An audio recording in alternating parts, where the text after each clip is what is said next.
Et maintenant, l'interview avec Nelson Mandela. Alors, dis-nous un peu de vous. Je suis née le 18 juillet 1918 dans Venzo, Transkei, en Afrique du Sud. J'ai été engagée dans la résistance contre la décision de la politique d'apartheid du Parti national après 1948. J'ai passé près de 3 décennies de prison pour un complot visant à renverser le gouvernement en utilisant des manifestations.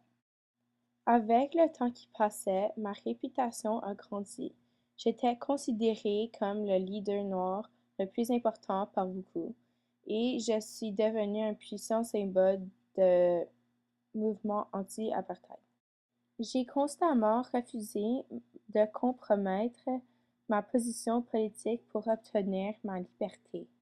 J'ai finalement été libéré de prison en février 1990. Des milliers de personnes se sont rassemblées pour assister à m'entendre parler publiquement pour la première fois depuis un quart de siècle. Tout au long de ma vie, il y avait de nombreux défis à relever.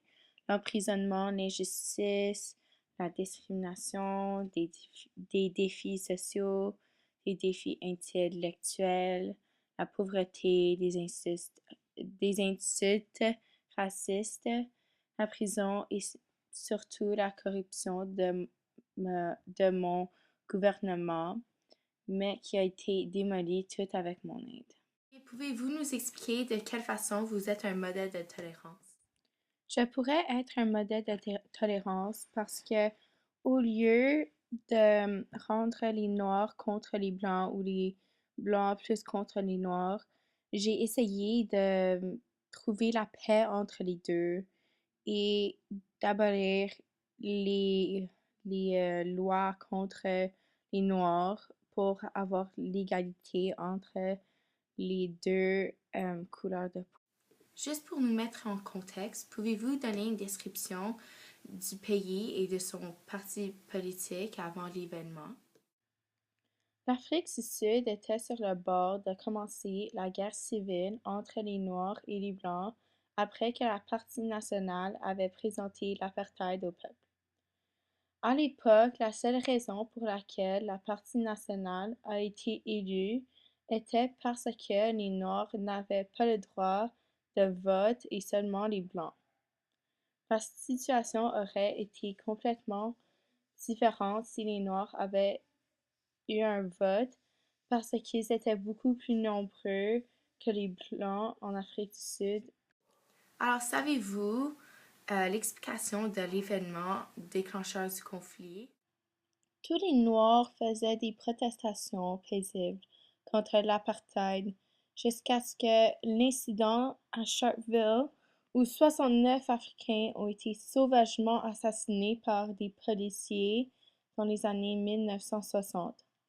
Après ça, les manifestants euh, ont décidé qu'ils devaient vraiment tenir la situation dans leurs propres mains et ont commencé à faire des protestations plus violentes et à prendre cette sorte de guerre un peu plus loin. Et comme dernière question, pouvez-vous expliquer les faits historiques du conflit? Il y en a plein, comme celle de 1913, de la loi foncière, puis celle de 1948, l'Afrikaner Party a remporté les élections générales en utilisant le slogan apartheid. Puis en 1950, la loi sur l'enregistrement de la population. Et en 1955, le Congrès du peuple a adopté la Charte de la liberté.